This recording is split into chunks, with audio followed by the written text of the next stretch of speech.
ইংল্যান্ডে গিয়ে বাচ্চাদের ক্রিকেটে ভালোই ফর্মে রয়েছে বৈভব সূর্যবংশী। শনিবার চতুর্থ ম্যাচে ১৭ রান করে আবার রেকর্ড গড়লেন তিনি। এবারে সে জানালো একদিনের ক্রিকেটে ২০০ রান করার তার স্বপ্ন।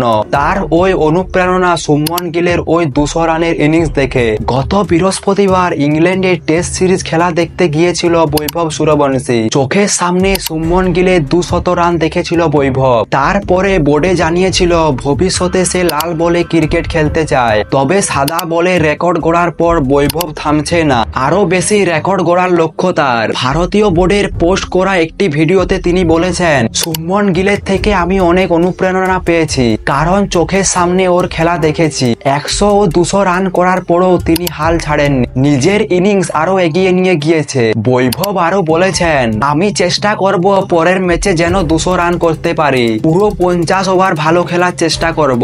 আমি যত বেশি রান করব তত দলের জন্য ভালো হবে। তবে পুরো ম্যাচ খেলা যায় সেটার উপর মনোযোগ দিতে হবে।